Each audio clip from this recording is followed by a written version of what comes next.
amigas y amigos, buenos días, buenas tardes, buenas noches a todas mis suscriptoras y suscriptores que os encontráis repartidos a lo largo y a lo ancho de este mundo.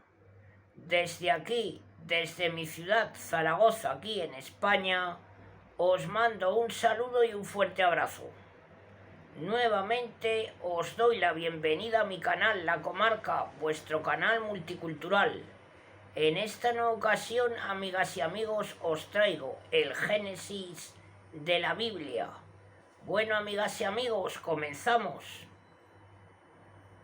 El Génesis o libro de los orígenes es una gran introducción a la historia de la teocracia israelita o de la revelación hecha a Israel por medio de Moisés. Así pues, narra los comienzos de esta historia, desde la creación del mundo hasta la muerte de José, en relación con el Éxodo, donde comienza propiamente la historia de Israel como pueblo. El Génesis contiene la historia de sus antepasados, los patriarcas. Por eso, mientras el Éxodo es la historia de un pueblo, el Génesis es más bien la historia de una familia, la de Abraham, y como pórtico y preparación providencial a esta historia familiar, nos da en los 11 primeros capítulos la historia del mundo y del hombre, la historia de la civilización y de la cultura, trazando de este modo, a través de las edades, la línea del plan salvífico de Dios en la preparación y elección de Israel como pueblo escogido. El libro se divide lógicamente en dos partes, perfectamente determinadas y de extensión desigual. Primero, la historia primitiva,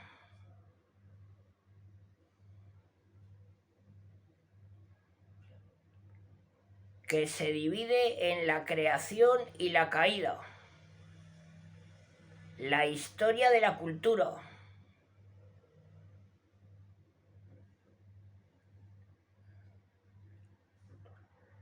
el diluvio, del diluvio hasta Abraham. Y después tenemos la historia de los patriarcas, con esta distribución: Abraham, Isaac y Jacob y José. Junto a esta división, el mismo libro nos proporciona otra determinada por la repetición de la fórmula. Esta es la historia, y debida a la fuente sacerdotal. Esta división distribuye la obra en 10 secciones, desiguales en extensión e importancia. Primero, origen del cielo y de la tierra. Segundo, historia de Adán. Tercero, historia de Noé. Cuarto, historia de los hijos de Noé. Quinto, historia de Sem. Sexto, historia de Teraj. Séptimo, historia de Ismael. Octavo, historia de Isaac.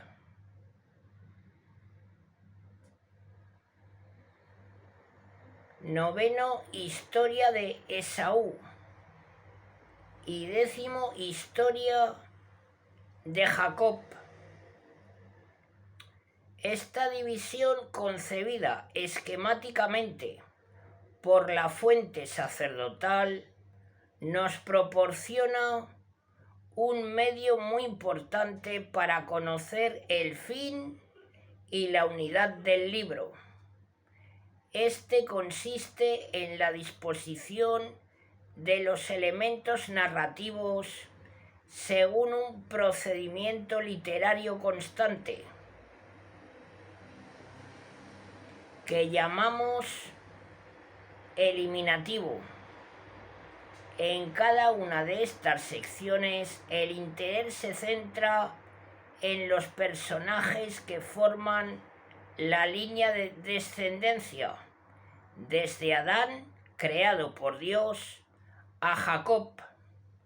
Para conseguir este efecto, coloca al principio de cada sección las ramas paralelas de la línea principal y en la continuación del relato van desapareciendo de la narración y de la historia, quedando en escena el personaje principal, cuya historia se narra más o menos extensamente según su importancia. Paralelo a este procedimiento eliminativo, hay otro restrictivo que, intencionalmente, va recortando los horizontes de la historia. Universal, está en sus comienzos. Se va paulatinamente acortando hasta convertirse, con Abraham, en historia de familia elegida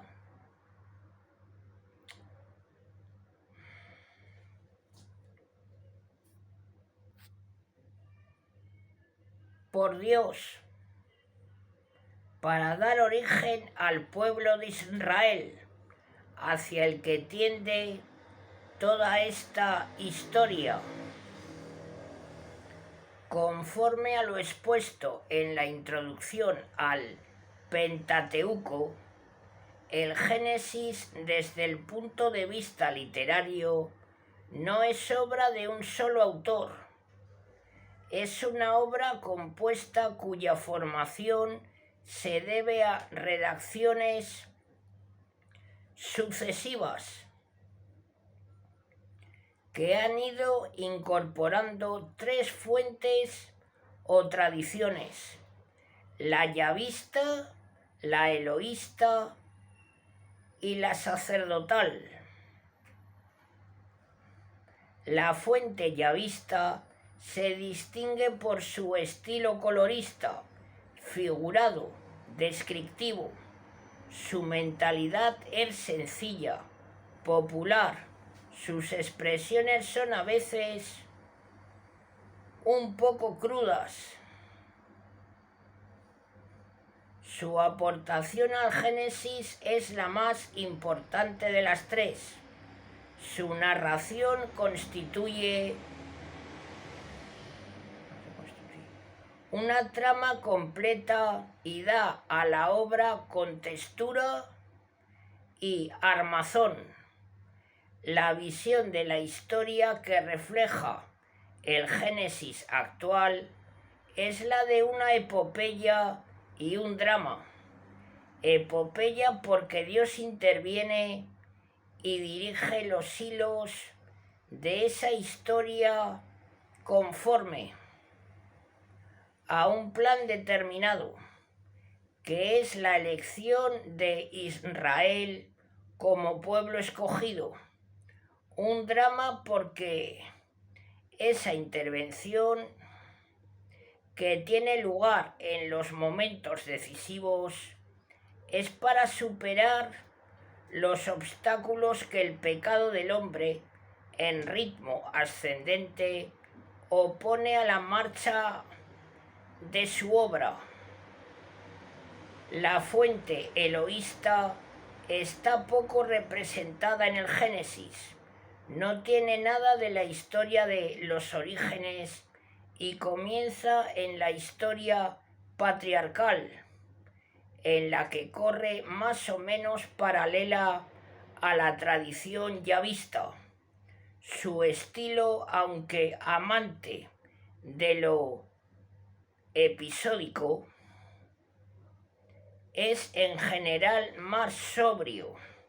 Evita los antropomorfismos.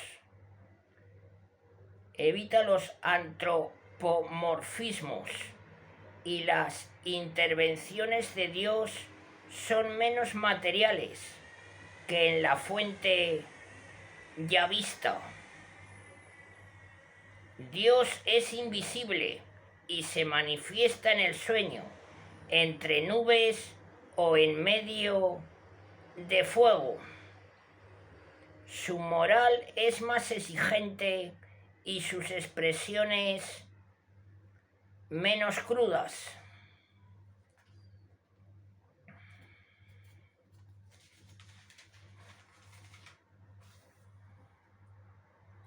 La fuente sacerdotal se distingue por su estilo seco, abstracto, esquemático.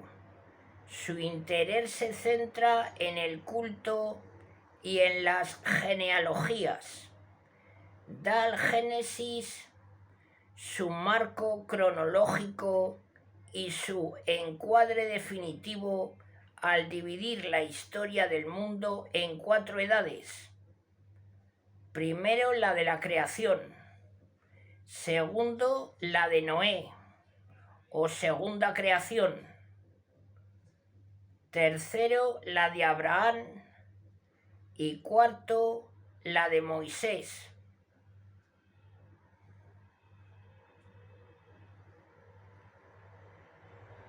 Primeramente, un redactor ha compilado las fuentes yavista y eloísta, tomando la primera como base de su trabajo.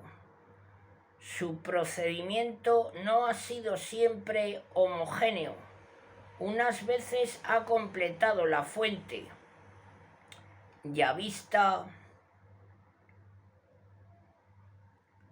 intercalando breves trozos de la eloísta, como en el capítulo 15. Otras las ha reproducido completas, como cuando relatan episodios semejantes, pero con desarrollo distinto, dando origen a los duplicados y repeticiones. Generalmente este redactor ha transcrito las fuentes, pero a veces ha introducido pequeños retoques para armonizarlas y dar continuidad a los relatos, con el mismo procedimiento que ha dado su forma al Génesis actual. El redactor final ha compilado la obra anterior y la fuente sacerdotal. Por ejemplo, los 2 relatos de la creación, o bien el relato del diluvio, donde estas fuentes han sido entremezcladas. Quizá pueda resultar un poco extraño este modo de escribir la historia, pero es así, y su conocimiento es sumamente interesante para entender el relato del Génesis y explicarse ciertas características que encontramos en él.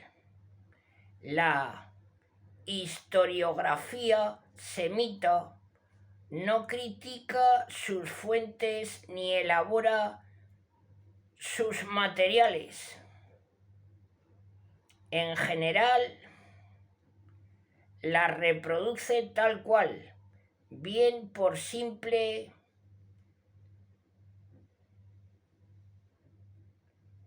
yuxtaposición, bien completando unas con otras.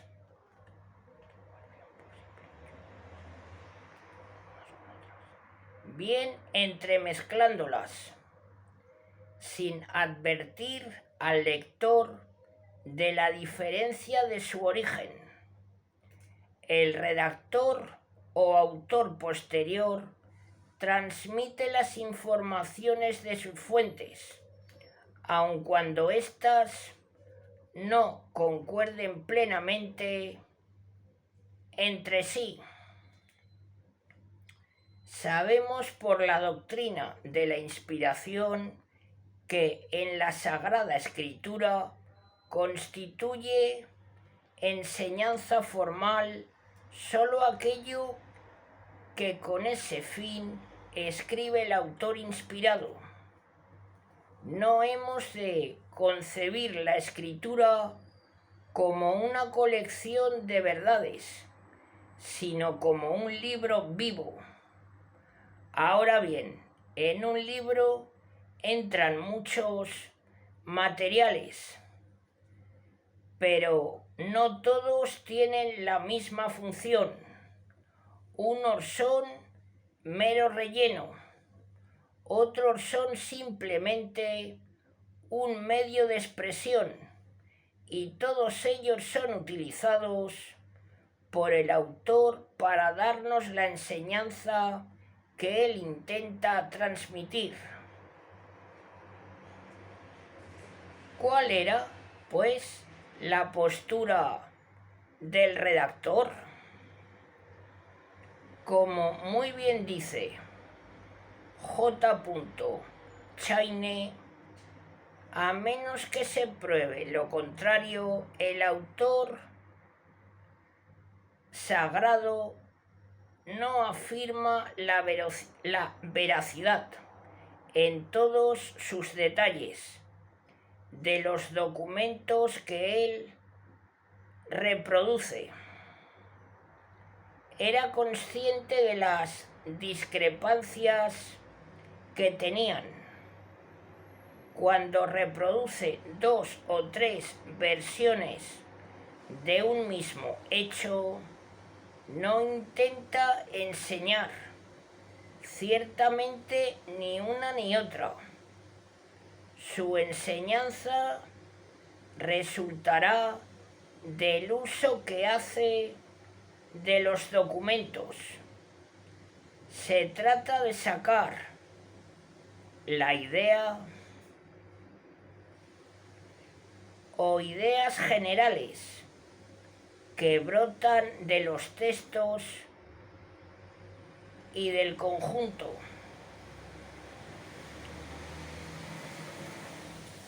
En la historia patriarcal, la enseñanza versa sobre la elección de Israel en la persona de Abraham y sobre las verdades religiosas y morales que se derivan de los relatos. Por tanto, advertimos al lector que al leer el libro del Génesis no ha de fijarse tanto en los detalles y en el marco de lo anecdótico, cuanto en la atmósfera espiritual que se respira y en las verdades religiosas que se mueven en el conjunto. Si alguna vez tropieza con detalles poco coherentes entre sí, ya sabe a qué atenerse. También encontrará en el curso de la lectura relatos moralmente bastante crudos que quizá puedan desorientarle. Los hemos procurado aclarar ampliamente en las notas para su mejor inteligencia.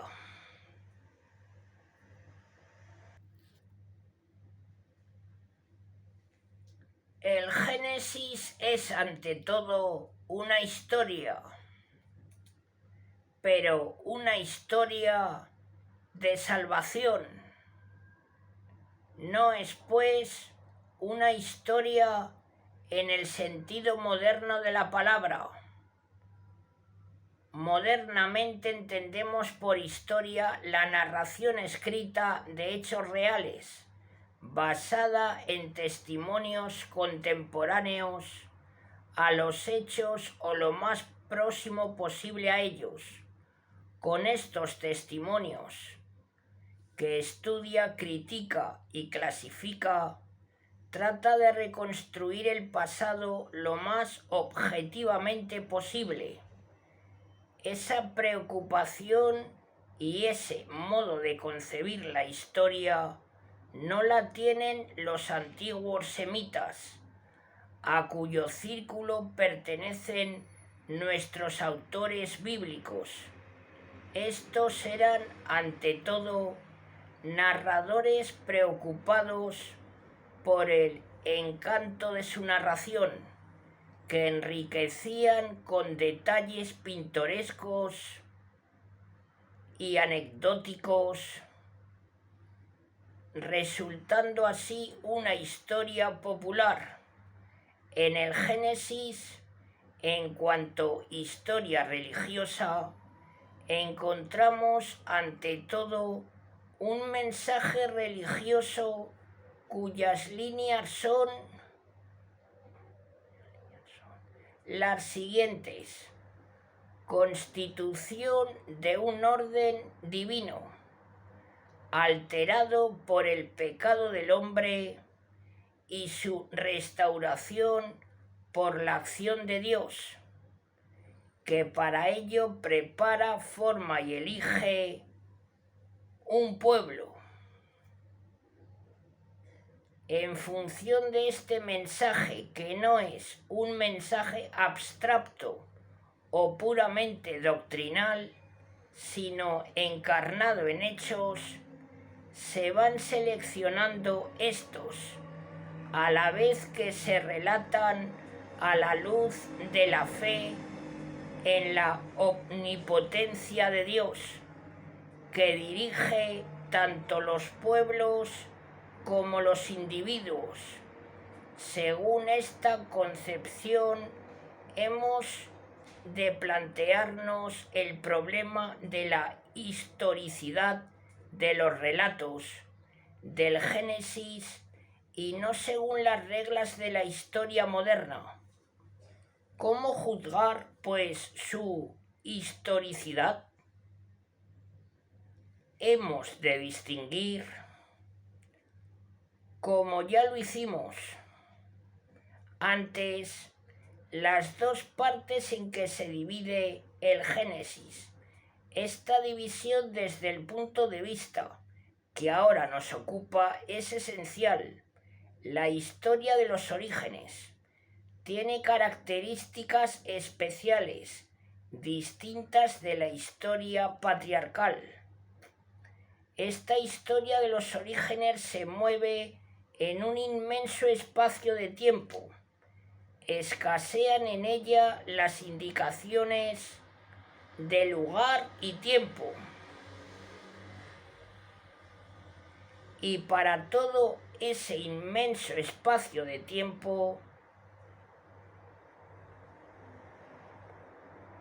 no nos da más que unos cuantos hechos aislados y unas cuantas figuras históricas.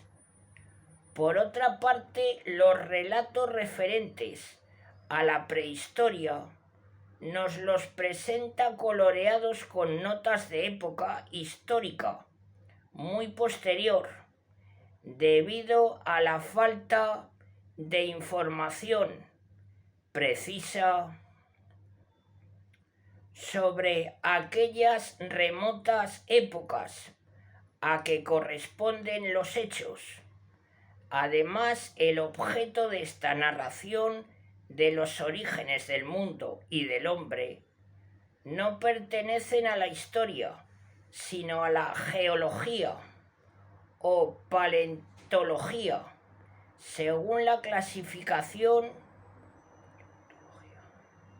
no pertenecen a la historia, sino a la geología o paleontología, según la clasificación de las ciencias modernas. Ahora bien, está fuera de toda duda que estos primeros capítulos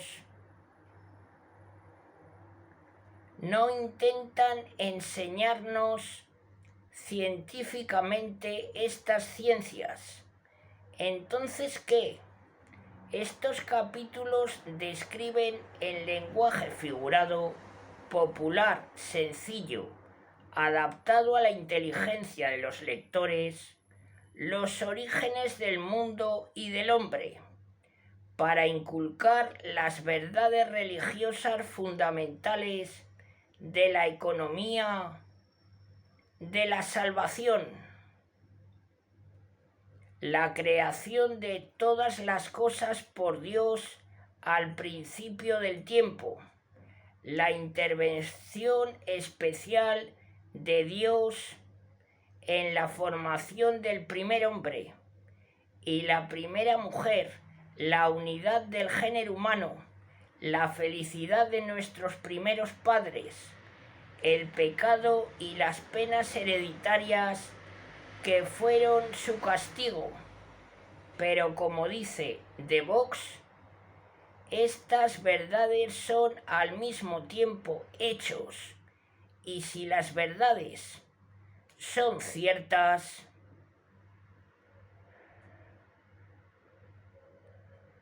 los hechos son reales. En este sentido, los 11 primeros capítulos tienen un carácter histórico, ciertamente. El autor, para expresar esto, ha puesto a disposición del carisma, de la inspiración, sus cualidades artísticas, según antes hemos indicado, al modo semítico. Se ha servido igualmente de las tradiciones y del patrimonio común del medio ambiente cultural de los antiguos pueblos orientales. Es difícil precisar qué grado de historicidad tengan estas tradiciones. Lo resumiremos con las palabras de la carta de la Comisión Bíblica al cardenal Sujar. No se puede, pues, negar ni afirmar en bloque la historicidad de estas tradiciones.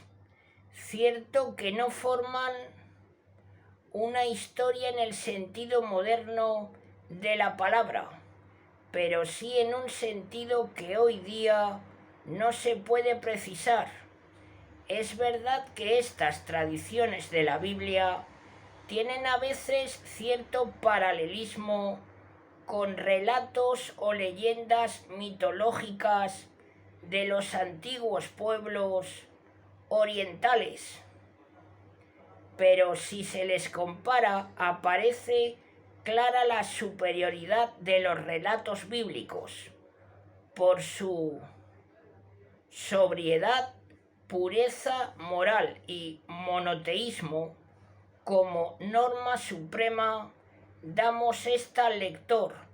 Hay que distinguir la verdad religiosa y su expresión. Aquella es siempre verdadera, y si es una verdad hecho, este será real. En la manera de expresar esa verdad hemos de conceder una mayor parte a la imaginación del autor y a sus recursos artístico-narrativos.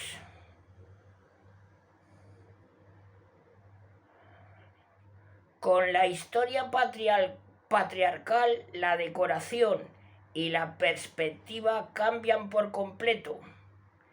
Entramos en una zona perfectamente controlable desde el punto de vista de la historia. Las narraciones se concretan y se encarnan en un marco geográfico determinado, y aunque los autores de los relatos no encuadran los acontecimientos en la historia general del tiempo, sin embargo el ambiente social, cultural y costumbrista que transpiran los relatos nos permite ligarlos a la historia general tal cual hoy la conocemos, a la luz de la arqueología y documentos históricos. Son pues históricos y como tales entran en el curso de la historia general. Ahora bien, de nuevo es preciso advertir que estos relatos no responden al concepto que hoy tenemos de la historia. Son unos relatos de familia que constituyen una genealogía y están narrados desde un punto de vista religioso, en el sentido de que los hechos son narrados en función de una verdad religiosa.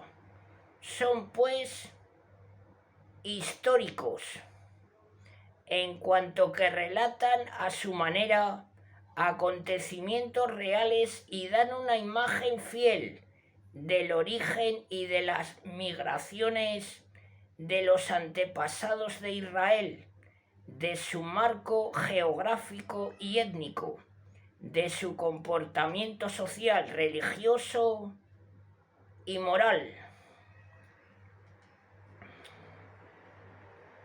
El Génesis gira en torno a Dios, al hombre y al mundo.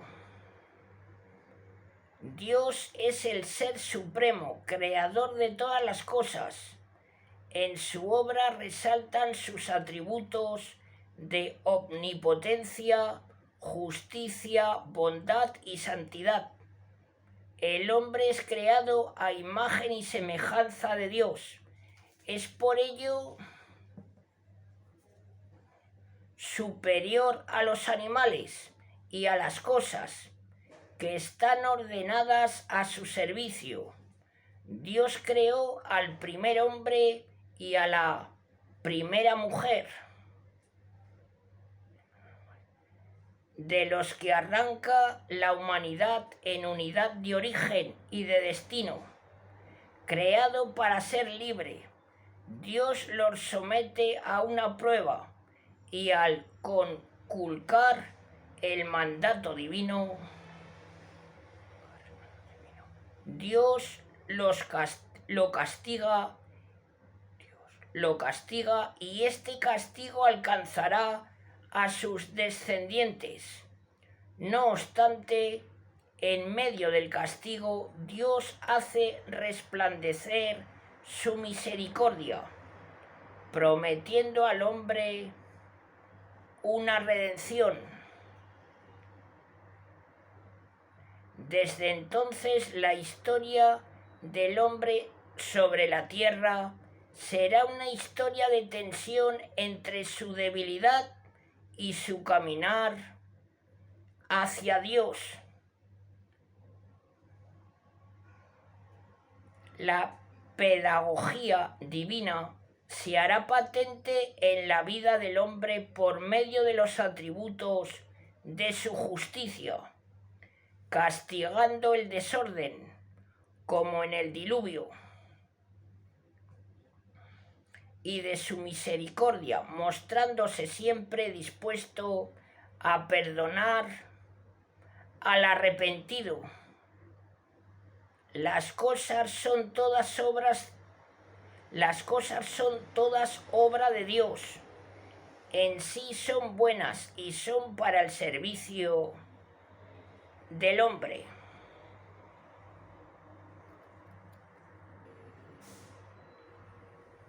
Bueno, amigas y amigos, hasta aquí el Génesis de la Biblia. Ahora os voy a traer el acto de consagración y entrega al Sagrado Corazón de Jesús. rendido a vuestros pies, oh Jesús mío, considerando las inefables muestras de amor que me habéis dado y las sublimes lecciones que me enseña de continuo vuestro adorabilísimo corazón. Os pido humildemente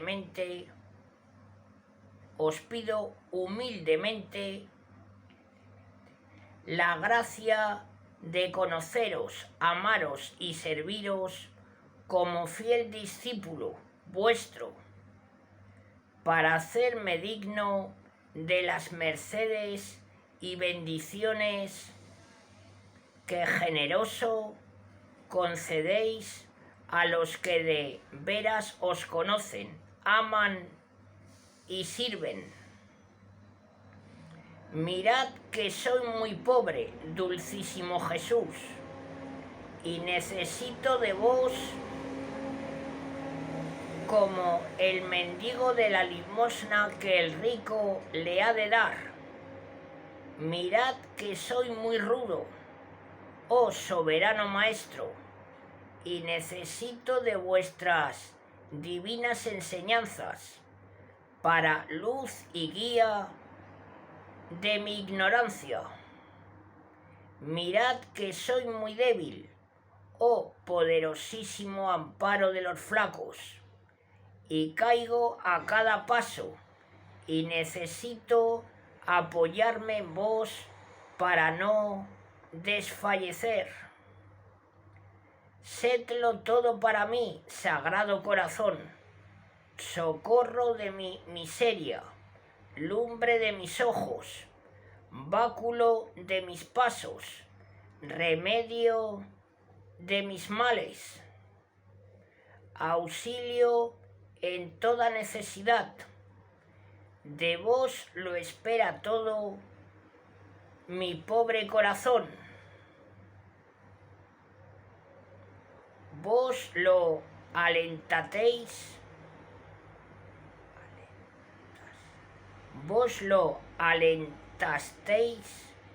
y convidasteis cuando con tan tiernos acentos dijisteis repetidas veces en vuestro Evangelio: venid a mí, aprended de mí, pedid, llamad.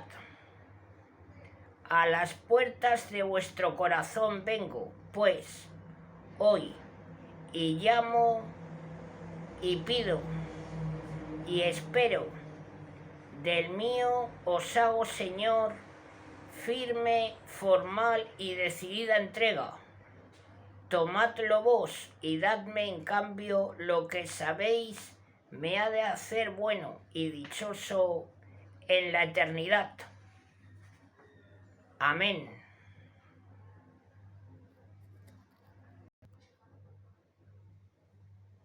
Bueno, amigas y amigos, hasta aquí este vídeo.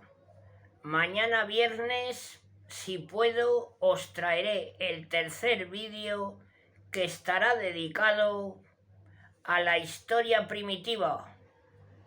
Será la primera parte, porque las 11 partes que comprende me llevará varios vídeos.